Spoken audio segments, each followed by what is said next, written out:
बिस्मिल्लाहिर्रहमानिर्रहीम। अस्सलाम वालेकुम दोस्तों, आज मैं आपको बताऊंगा कि डेटा साइंस के मॉडल्स बनाने के लिए आपको पाइथन कितना सीखना पड़ेगा, कौन कौन सा पाइथन की टॉपिक्स को कवर करेंगे जिससे आपका आराम से जो है ना डेटा साइंस से आप सीख जाओगे, समझ जाओगे और उसके बाद जो है ना डेटा साइंस की मॉडल्स, प्रेडिक्टिव मॉडल्स भी बना सकोगे, प्लस डेटा साइंस के मुख्तलिफ डेटा सेट से इंसाइट्स भी आसानी से निकाल सकोगे।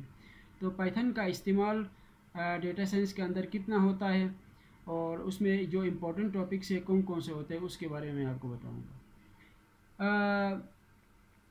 डेटा साइंस के अंदर जो है ना तकरीबन पाइथन का इस्तेमाल बहुत ज़्यादा होता है। जैसा कि आपका तमाम तर लाइब्रेरीज़ है, लाइब्रेरीज़ का इस्तेमाल बहुत ज़्यादा होता है डेटा साइंस में। हर लाइब्रेरी से ही आपका जो है आप को इस्तेमाल करते हुए आप अपना डेटा साइंस के प्रॉब्लम को, डेली लाइफ के प्रॉब्लम को सोल्व कर सकोगे।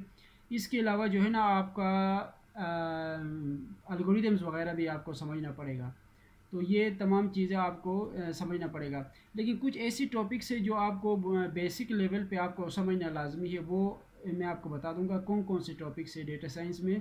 पाइथन की कौन कौन से टॉपिक्स है जो डेटा साइंस के मुख्तलिफ प्रॉब्लम्स को डेली लाइफ में हमारे लिए कवर कर सकता है। उनमें सबसे पहले आपको introduction to data science, data science की इंट्रोडक्शन के बारे में आपको नॉलेज होना चाहिए कि क्या क्या इसके अंदर आता है, डेटा साइंस है क्या और उसमें किस लिए होता है, डेली लाइफ के कौन से प्रॉब्लम्स हम सॉल्व कर सकते हैं, ये चीज़ आपको पता होना चाहिए। उसके अलावा डेटा क्या है, डेटाबेसिस के बारे में, डेटाबेसिस के टेबल्स के बारे में। अच्छा, फिर पाइथन डेटा फ्रेम्स के बारे में। अच्छा, डेटा साइंस की फंक्शंस के बारे में।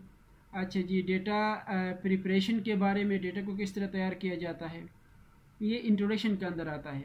दूसरा आपको मैथ्स इन डेटा साइंस, आपको डेटा साइंस के अंदर मैथ्स का कितना आना चाहिए। मैथ्स का जो है लीनियर फंक्शन आना चाहिए आपको। अच्छा, प्लॉटिंग फंक्शंस आपको आना चाहिए और स्लोप और इंटरप्रिटेशन का आना चाहिए। ये तीन इंपॉर्टेंट टॉपिक्स हैं जो मैथमेटिक्स के अंदर आपको डेटा साइंस के मॉडल्स बनाने के लिए ये तीन टॉपिक्स मैथमेटिक्स का आपको कवर करना पड़ेगा। अगला है आपका states in data science. States का कौन कौन सी चीज़ें आपको आना चाहिए डेटा साइंस में। स्टेट्स के अंदर आपको स्टेट्स के बारे में इंट्रोडक्शन। अच्छा, स्टेट के अंदर परसेंटाइल्स के बारे में, स्टैंडर्ड डेविएशंस के बारे में, वेरिएंस के बारे में, मीन मीडियन मूड के बारे में मुकम्मल, उनका कहाँ इस्तेमाल होता है, उनका तमाम तर लॉजिक और कैसे इस्तेमाल होता है, वो तमाम चीज़ें स्टेट्स के अंदर आपको कवर करना पड़ेगा। कोरिलेशन हो गया, कोरिलेशन मैट्रिसेस के बारे में और कोरिलेशन या फिर कैजुअलिटी के बारे में।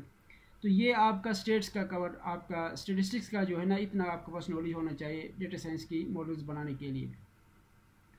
इसके अलावा डेटा साइंस के अंदर एडवांस में जो है ना आपको लीनियर रिग्रेशन आपको आना चाहिए, क्योंकि ये जो एल्गोरिदम्स है ना, लीनियर रिग्रेशन हो गया, लॉजिस्टिक रिग्रेशन हो गया, उनका इस्तेमाल डेटा साइंस में ज़्यादा होता है।